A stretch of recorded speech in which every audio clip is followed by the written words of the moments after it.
15 c'est 15 dana trop. waaw gis ngeen maire mi ngi taxaw noonu. waaw mi ngi doon taxaw di waxtaan ñi nga xam ne mooy population ba xam seere ngeen.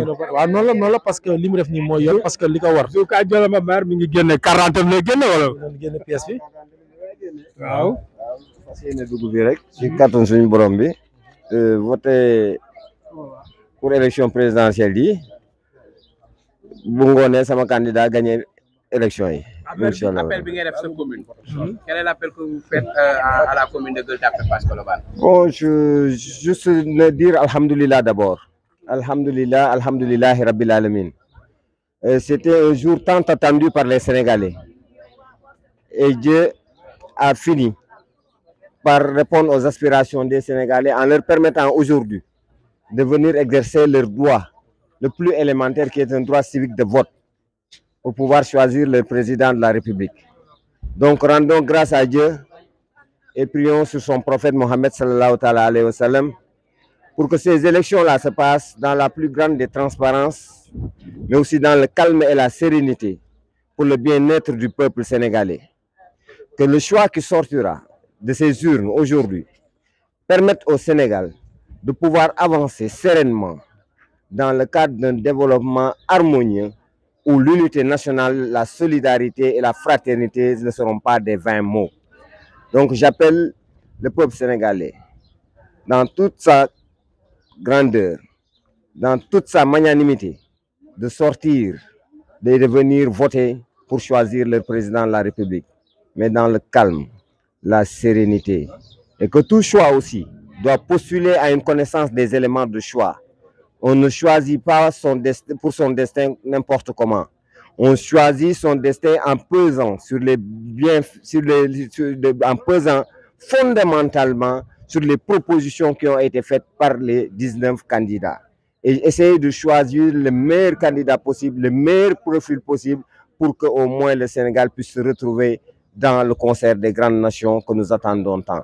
Donc daal maa ngi sant ñëpp di gërëm ñëpp di nuyu ñëpp bi ñu sante yàlla ba pare ñetti yoon ñu julli ci yonentam bu tedd bi sallallahu taala alayhi wa sallam parce que ñaa ngi doon ñaan yàlla lii ci kattanam ak dooleem yàlla fexe na tey jii ba delloo Sénégalais yi lañu moom muy seen bés bu ñu am pour mën a def seen dem tànn seen njiitu réew tànn googu ñuy tànn si njiitu réew mi nag dañuy ñaan population yi ñu def ko ci jàmm ak salaam ci yar ak teggin di ñaan aussi que tànn bi ñuy tànn nañ ko tànn ci gis-gis bu leer ci xam-xam bu wóor ci mën-mën waaye tànn pour tànn rek pour sa avenir da ngay booy tànn da ngay xam looy tànn lan la.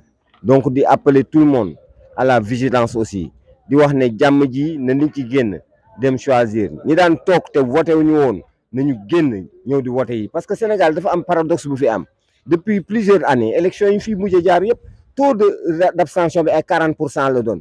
Donc ça dit que le vivier du fichier électoral ce n'est pas les jeunes en réalité c'est des personnes âgés qui sont là qui sont restés chez eux peut-être qu'ils sont découragés et je leur dis que l'espoir est permis aujourd'hui génn leen ñëw leen fal leen ki ñu bëgg ngeen fal ko ki ñu bëgg yàlla falal ñu ko muy sama candidat ñu liggéey leen réew mi jàll. bala nga teg gis nañ ndaw ñi tamit ñëwuñu parfaitement mag ñi rek la ñuy gis ñuy voté ban appel ngay lancé pour ndaw ñi. waaw xam nga ça aussi il faut être dubitatif parce que xam nga wax naa ko ci benn télévision amul y a pas longtemps nee naa il faut éviter la furie des masses parce que furie des masses c'est pas en fait benn quantum électoral c'est un quantum populaire. Le quantum populaire n'est pas le quantum électoral, c'est-à-dire la quantité d'électeurs que tu peux avoir ce n'est pas la même quantité que tu peux avoir dans une démarche populaire. Et on sait, évidemment, nous tous nous le savons aujourd'hui, le fichier électoral, lui, de 18 à 20 ans, c'est 1%, de 20 ans à 35%, c'est 14%. Donc les jeunes ne constituent que 15% de l'électorat. Donc si on voit aujourd'hui ça veut dire que parce que nous avons conscience que non musiba mën na am ci réew mi te ñoom bu fi musiba amee dañ ci nekk responsable donc maa ngi leen di woo ñu gën a génn pour jël seen ay responsabilités par rapport ak situation historique bi Sénégal di dund parce que lépp mu ngi seen loxo. jërëjëf.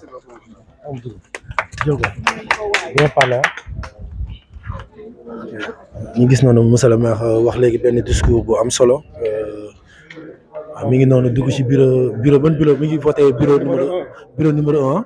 waa gis nga noonu Moussa le maire bureau numéro 1 la dugg mi ngi def li nga xam ne moom mooy droit de citoyen ñëw na def na appel nag mi ngi woote pour ñëpp ñu ñëw génn ci vote si gis nga ko noonu mi ngi saafante ak nit ñi. ñu gis tamit que ni bureau bi sax bëriwul ay ñi nga xam ne ñooy représentant wu parti parce que bu ñu xoolee 4 représentants lañ fi gis ku ci mel ni waa Benno Bokk Yaakaar ak Diomaye président ak ki nga xam ne mooy Khalifa Sall ak PUR ñoo fi nekk quoi muy 4 représentants kon ça montre que ni Mbacké yeneen candidats yi nga xam ni ñoo bokk ci élection yi 2024 amuñu fi ay représentants ci école bi nga xam ne mooy école bees 4 daal lañ fi remarqué Mbacké.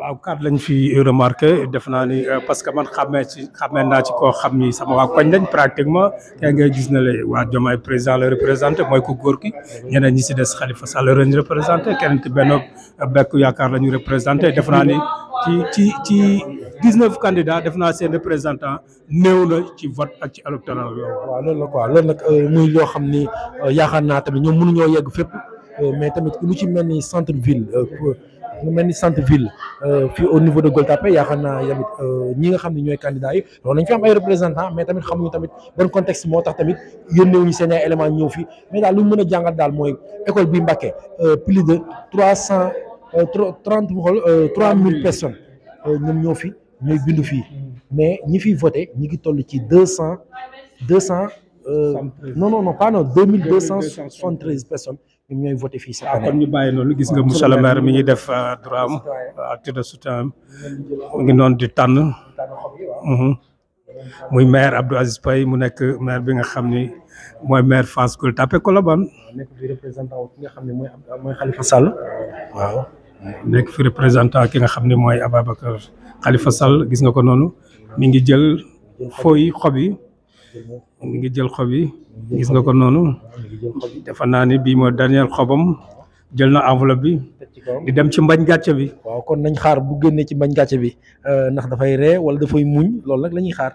waaw gis ngeen noonu Paye Abdou Aziz Paye mi ngi ci mbañ gàcce mi di voté di def li nga xam ni moom mooy droit am te nit ku nekk def naa ni boo nekkee citoyen tamit lii mooy sa droit nga ñëw jëli sa carte ñëw def li nga xam ni moom mooy sa vote di yoon santaane nga dem toog xaar ñaanal sa candidat mu gagné parce que ku ci nekk sa candidat ngay ñaanal mu gagné tamit. voilà li ñu ci mën a wax daal mooy que le maire gagne élection yi nekk élection yi transparente comme ni mu débuté nii yàlla na jeexee noonu ci jàmm ak salaam ci barke weeru koor gi ñu nekk nii tamit ñu xam ne tamit que ni ñu ci bëri mooy li ñu wax sànq ku ci mel ni jigéen ñi ak mag ñi bi ñu xëyee ba ndekki ba xëdd. safula au moins bi ñu xëddee ba léegi si lañ ñëw def seen li nga xam ne mooy acte citoyen. te defe naa ni école bi ñu nekk muy Amadou Lamine Diène moom moo waaw gis nga noonu mi ngi dugal li nga xam ni gis nga ko noonu mi ngi dugal ci waaw gis nga noonu voté na ba pare càpp loxo bi gauche lay càpp wala droite. waaw pour wane ni moom voté na waaw monsieur le maire a ngi noonu. te Moussa le maire équipement la sol li mooy wane ne pare na mi ngi ci terrain bi. non mi ngi ci terrain bi parce que boo gisee tey mi ngi sol blouson li nga xam ne mooy équipe nationale Sénégal pour wane ni Sénégal benn bopp la kenn mënu ko xar ñaar sol benn mbaxane bu weex ci kaw pour wane ni la paix la. waaw parce que boo gisee ni mu wax sànq discours bi mu joxe mu nekk discours boo xam ni c'est appel à la jeunesse na jeunesse bi nañu génn parce que tamit nit boo nekkee ci dëkk bëgg ci am baat. bu ñuy jox bu ñu soxlaa. bu ñu kaasee nga kaas. bu ñu kaasee nga kaas. da nga war a ñëw voté si. da nga war a ñëw voté pour ëllëg si biir nga am loo nga mën a wax. parce que centre bi booy xool Amadou Lamine Diène moo gën a tuuti si centre yi. moo gën a ndaw bi ñu ñëwee dem nañ école yëpp mais bii moo gën a tuuti 5 bureau moo fi nekk te gis nga nu muy déroulé amul benn problème waa maire mi ngi génn gis nga ko noonu mi ngi nuyu représentant yi gis nga nuyu na ndik kii mooy ndik Amadou Lamine jëlal ma ko représentant parti ñu ngi fi mais gisuñu fi ñëpp nag 4 représentants lañ fi gis rek mi ngi noonu. mi ngi noonu waaw maire mi ngi nuyoo di saafonteeg ñi nga xam ni moom mooy ñi nga xam ni ñooy voté gis nga ko noonu voté na ba pare mi ngi génn nag Abdou Aziz Paye voté na ba pare mi ngi génn.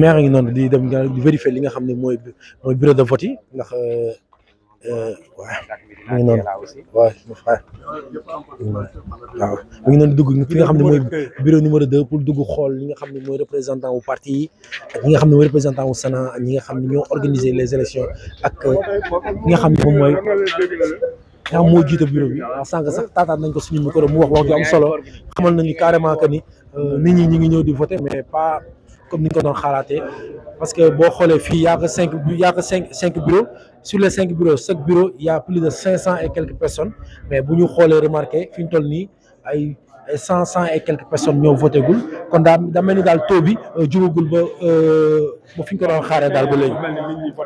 nit ñi voté guñu.